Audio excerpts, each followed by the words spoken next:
हमारे साथ मौजूद है पवन कुमावत। इन्होंने हाल ही में स्ट्रेंथ लिफ्टिंग में भारत का प्रतिनिधित्व करते हुए भारत को गौरवान्वित महसूस करवाया। इन्होंने कांस्य पदक जीतकर देश का मान बढ़ाया है। पवन जी से जानेंगे उन्होंने इस पदक के लिए किस प्रकार मेहनत की है। मैं पवन कुमावत अंतर्राष्ट्रीय खिलाड़ी और इस बार 12वीं वर्ल्ड स्ट्रेंथ लिफ्टिंग जो थाईलैंड के अंदर थी पटाया हूँ, उसके अंदर ब्रॉन्ज मेडल भारत को दिलाया। पर थोड़ी सी दुख भी है कि गोल्ड नहीं दिला पाया, पर आगे मैं प्रयास जारी रहूँगा और मेहनत करूँगा और जो मेरी कमियाँ थी मैं उस पर काम करूँगा, छोटी बारीकियों से, डाइट पे, सब पे।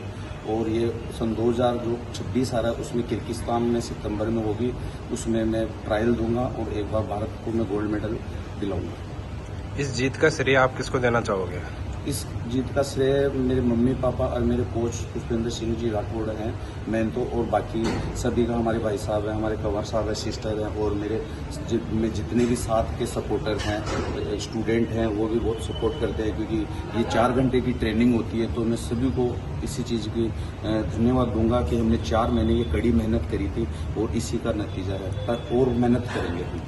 पवन जी, आप प्रतिदिन कितने घंटे प्रैक्टिस करते हैं। मैं सुबह 4 घंटे प्रैक्टिस करता हूं और शाम को भी अगर मेरी बॉडी में कोई कमी रहती है कि मैंने ये वर्कआउट थोड़ा कम हुआ है, वो कोई जो छूट जाता है वर्कआउट, तो मैं शाम को भी ट्रेनिंग करता हूं।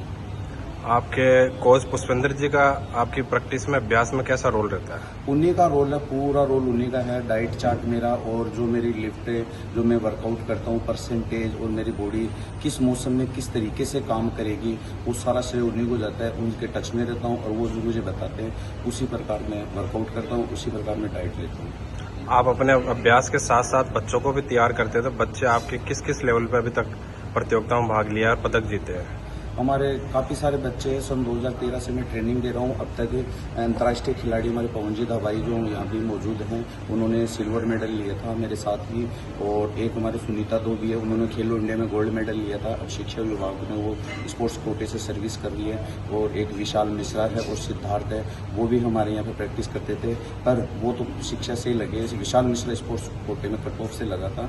और हमारे कम से कम 7 से 8 खिलाड़ी पावर लिफ्टिंग में नेशनल चैंपियन है, स्ट्रेंथ लिफ्टिंग में हमारे सुरेश चैंपियन हैं, और काफ़ी सारे लड़के हमारे वेट लिफ्टिंग के, जैसे बच्चे स्कूली टूर्नामेंट में भाग लेते हैं, तो इस बार भी 4 से 5 वेट लिफ्टिंग में मेडल लेके आए हैं। तो आगे भी हम ऐसे प्रयास करेंगे, युवाओं को हम आगे लाएंगे। और ये जो आजकल का चल रहा है ना वातावरण, जैसे मान लो ड्रग्स, कोकीन, ये बहुत माहौल देश में बिगड़ा हुआ है, तो छोटे बच्चों का हम जगह जगह बोलते हैं आप स्पोर्ट्स से जुड़े, इसकी एक्टिविटी को जानें, इससे शरीर स्वस्थ रहता है और एक नाम भी होता है, देश का नाम भी होता है, समाज का भी नाम होता है। आप यूथ को क्या संदेश देना चाहोगे। यूथ को तो मैं ये संदेश देना चाहूँगा, स्पोर्ट्स में ज़्यादा से ज़्यादा जुड़े। अगर पढ़ाई जैसे है वैसे ही खेल है। अब पढ़ाई में भी गवर्नमेंट नौकरी लोगे, ऐसे ही मेहनत आप स्पोर्ट्स में भी करोगे तो नौकरी लोगे, तो आपका स्वास्थ्य भी सही रहेगा और आप देश के लिए नाम, समाज के नाम